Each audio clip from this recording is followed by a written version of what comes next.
អូនធំក្លិនអីគេ carrot hot អូនធំក្លិន dog អីគេបានអូនរត់មកដល់ហ្នឹងហ៎ carrot hot dog and me and មីមិនផាស្តាមកមកខាងណាខ្លះមកចា and then the tomato កូនមកមីនៅខ្លះដោយកូនខ្ញុំនិយាយទៅមកបរៀនភ្លាមគឺហត់មកផ្ទះបាយមកហអីញ៉ាំហើយថ្ងៃនេះដឹងតែកូនគេឃ្លានហើយណាមួយចាំទឹកសុបផាស្តាយើងទៅតែចូលថ្មីនិយាយទៅមកមីទឹកសុបផាស្តានេះដាច់ស្តុកប្រហែលជា4ទៅ5ខែ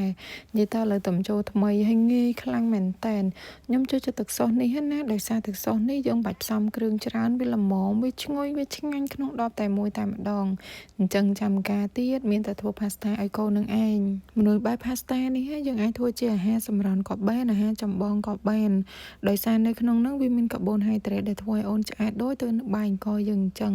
ហើយដែលសំខាន់ថ្ងៃនេះគឺមកថ្មីទាំងឈុតតែម្ដងសូម្បីតែ hot dog នេះក៏ថ្មីដែរណា hot dog ឈីសនេះមានឈីសរហូតដល់ទៅ4មុខធ្វើឲ្យសាច់ hot dog យើងកាន់តែឆ្ងាញ់ជាងមុនសម្រាប់ hot dog នេះញ៉ាំអញ្ចឹងមានន័យថាឲ្យភ្លាមញ៉ាំភ្លាមអញ្ចឹងក៏បាន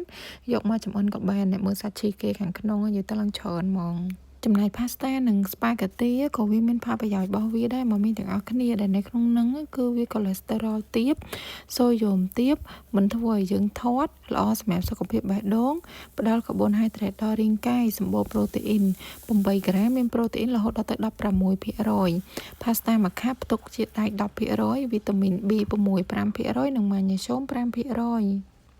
ចំណែកកន្លែងនេះបងមកមានទាំងអស់គ្នាមាន cooking cream យើងអាចប្រើជា cooking cream បានតែខ្ញុំអត់មាន cooking cream អញ្ចឹងហើយខ្ញុំយកទឹកដោះគោដែលអូនបើយកមកឆ្នៃហើយនេះគឺជាតួឯកទឹកឆា pasta មកមានទាំងអស់គ្នា bolognese sauce ក្នុងនឹងមានបន្លែមានសាច់មាន oregano មាន parsley មានអីក្នុងនឹងនិយាយទៅក្លិនឈ្ងុយនឹងរសជាតិគឺម្សៅតែម្ដងថងកន្លែងនេះមកមានឆ្ងល់ហ្នឹងបងឃើញថាក្លិនឈ្ងុយនឹងរសជាតិម្សៅតែជុំឲ្យបាញ់ថាអំបិលថែមស្ករអញ្ចឹងដោយសារមកមីឃើញណាមិញគ្រាន់តែបន្លែខ្ញុំមួយចាននិយាយទៅបើសិនជាយើងឆាតែ pasta ជាមួយ hot dog ហើយយកទឹកស៊ុបបែបប៉ែកតិចតិចគឺយើងមិនបាច់ថែមអំបិលមិនបាច់ថែមស្ករតែដោយសារខ្ញុំប្រើបន្លែច្រើនកូនខ្ញុំចូលចិត្តញ៉ាំបន្លែអញ្ចឹងគ្រាន់តែបន្លែមួយចានហើយដូច្នេះហើយខ្ញុំត្រូវលួចអំបិលលួចស្ករដើម្បីឲ្យឆា pasta របស់យើងរៀងដិតកុំឲ្យវាសាបពេកហើយសម្រាប់ hot dog គឺយើងបន្ថែមតាមក្រោយដូចខ្ញុំបញ្ជាក់អញ្ចឹងដោយសារ hot dog របស់យើងគឺឆ្អិនស្រាប់ហើយញ៉ាំហែកភ្លាមញ៉ាំភ្លាមក៏បានឬយកមកឆ្នៃធ្វើបែបនេះក៏បានដែរនៅក្នុង hot dog របស់យើងគឺសម្បូរទៅដោយឈីសដែលឈីសយើងដឹងហើយគឺជាប្រភពរបស់ calcium និងវីតាមីន D ជួយដល់ឆ្អឹងជួយដល់ធ្មេញឲ្យសុខភាពល្អ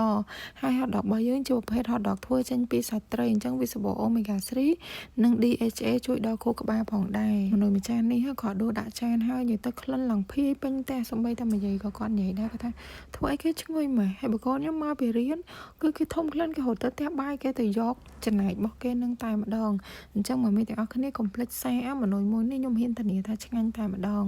នៅខាងចុងវីដេអូនេះខ្ញុំមានដាក់ជាគ្រឿងផ្សំនិងគ្រឿងទេសដែលខ្ញុំប្រើនៅក្នុងមនុស្សមួយនេះផងដែរអញ្ចឹងសម្រាប់មកមានទាំងអស់គ្នា